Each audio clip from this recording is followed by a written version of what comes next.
Number 10. YULIN Naval Base. YULIN Naval Base is a large-scale underground naval base built into a mountain along the southern coast of China's Hainan Island. It has drawn the attention of several intelligence agencies throughout the world. It's believed to be the country's most strategically important naval base in the South China Sea and can hold up to 20 nuclear submarines.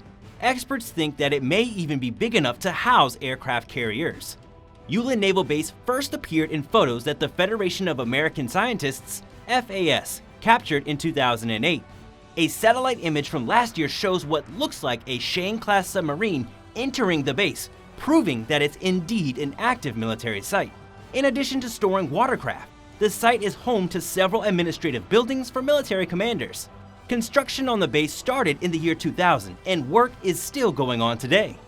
Photographic evidence from over the years shows that China has invested major time and effort into establishing the base, presumably to assert its dominance throughout the South China Sea.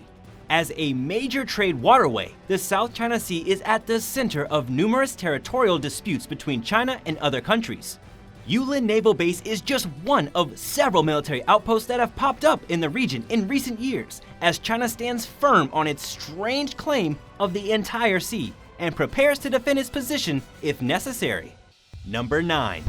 SFRY Marine Tunnels. On the remote Croatian island of Vis in the Adriatic Sea, in a region that was once part of Yugoslavia, there's a collection of dark, eerie submarine tunnels dating back to World War II.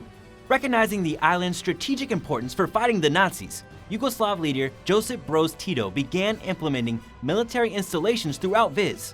His creations included a sprawling network of underground tunnels spanning 12 miles, 19 kilometers. They were known as the SFRY tunnels. The complex included a submarine base, bunkers, and more. After World War II, the island became the Yugoslavian military's central base. It retained its importance for a period of communism that lasted for 50 years. Throughout this time, the tunnels occasionally served as hiding places for the military. The island's 3,600 residents were watched closely, and their movement was very restricted. They were outright banned from going to numerous places that they had once been free to enjoy. Vis was abruptly abandoned when Croatia gained its independence in 1991. This came as great news to locals who had been long campaigning to open the island up to tourists. Since then, civilians have repurposed some of the deserted structures into wine cellars and for other uses, but many remain abandoned. Number 8. Olavsvern. During the Cold War, the Norwegian government decided that it was a good idea to establish a top-secret naval base north of the Arctic Circle. The facility was carved into a mountain outside the city of Tromsø and known as Olavsvern.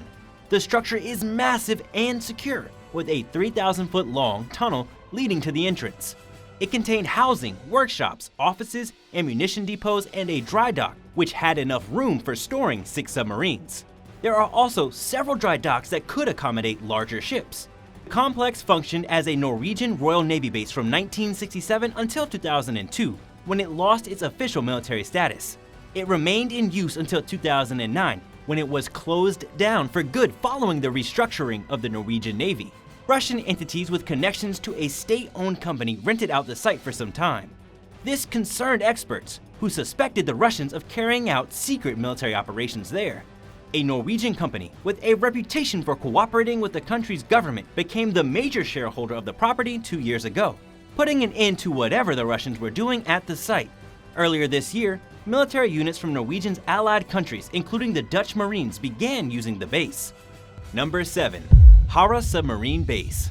During the 1950s, the Soviet military built a top-secret submarine base on the Juminda Peninsula in Estonia, near the capital of Tallinn. After forcibly relocating some of the remote area's indigenous residents, the USSR constructed the sprawling site using locally sourced stones from nearby villages. The base is positioned 47 miles, 75 kilometers across the Gulf of Finland, from the Finnish capital of Helsinki. It was one of the few Soviet facilities that carried out submarine demagnetization, or degaussing, procedures.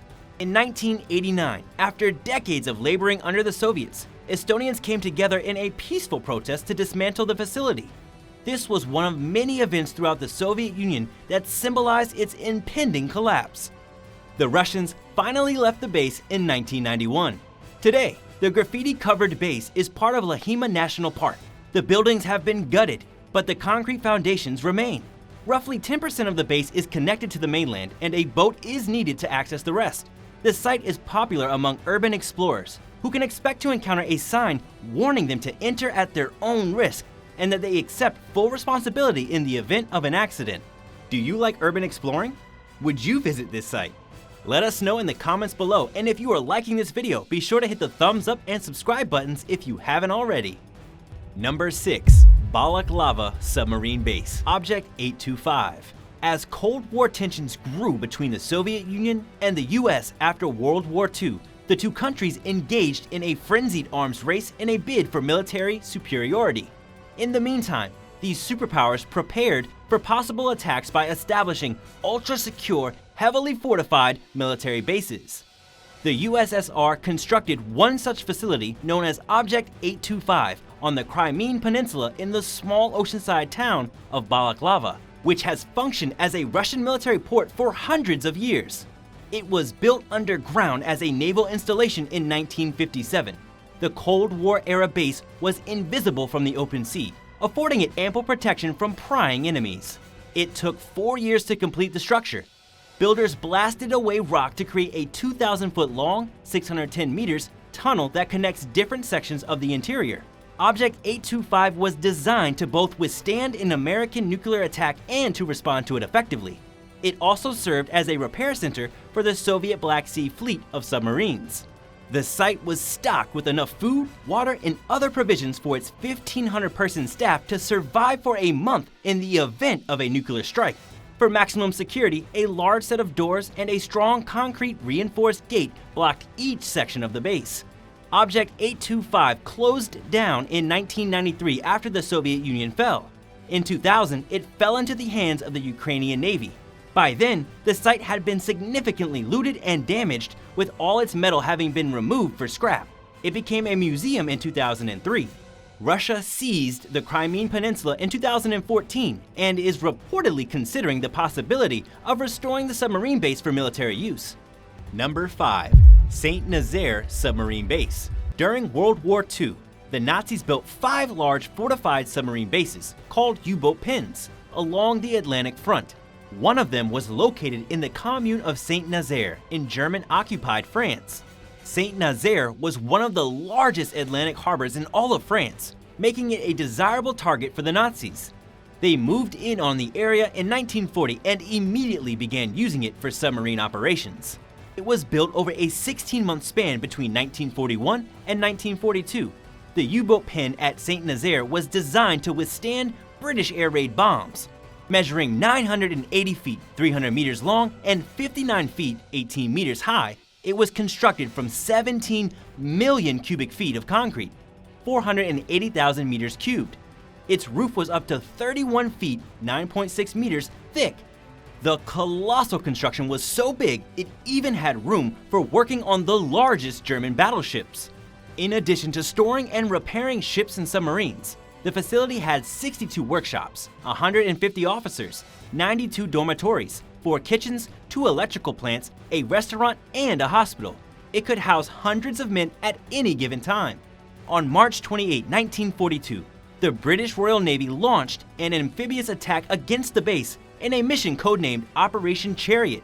They blew up the dry dock, which remained out of commission for the rest of the war. The British won, but at the immense cost of hundreds of men dying and being taken prisoner.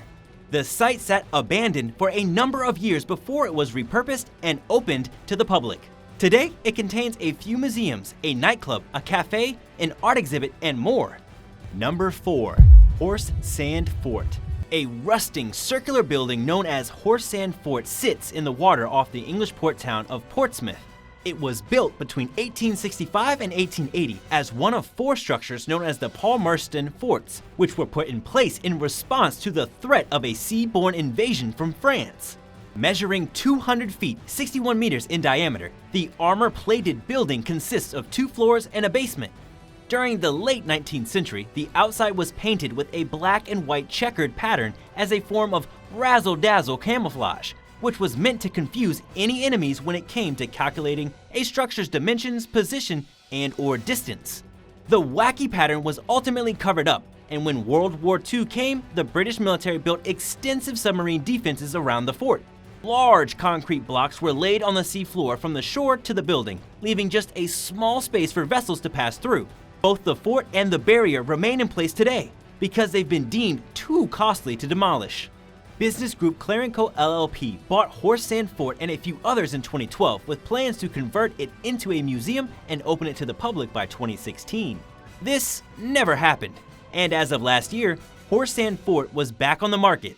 It was reportedly sold just recently to an unnamed buyer whose identity and plans for it remain a mystery.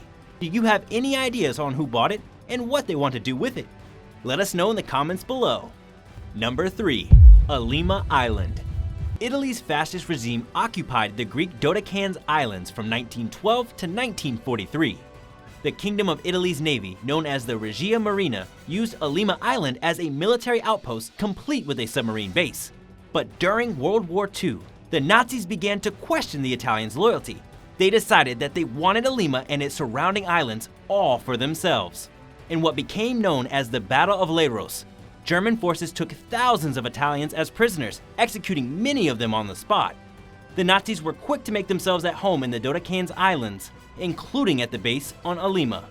7 British commandos attacked the harbor the following year in an attempt to destroy German submarines. They were quickly captured. 6 of the men were executed, and numerous citizens were deported from the island for trying to help the commandos. Eventually, the last remaining family left ALIMA for better opportunities elsewhere. No one has lived there since the 1960s, and the deserted village was declared a protected settlement in 1987. The military buildings still stand though, serving as an eerie time capsule of a dark chapter in the world's history. Some of the structures are riddled with bullet holes, while others lie in ruins with old furniture scattered throughout. World War II relics are strewn throughout the island. Graffiti left behind by German soldiers shows men drinking beer and receiving letters, landscapes from their homeland, and other scenes that might remind a man of his life before the war. Number 2. Secret Object Number 6. On the coast of Peter the Great Bay in Russia's Primory region, there is a mysterious, semicircular concrete structure known as the submarine shelter Pavlovsko. To the Soviets who built it, it was simply called Secret Object Number 6. Nobody knows exactly when construction began because the base was top secret. It was most likely built during the 1960s and functioned as a shelter for submarines in the event of a nuclear attack. It was built into a cliff rock, with the site consisting of a network of tunnels spanning 3 levels.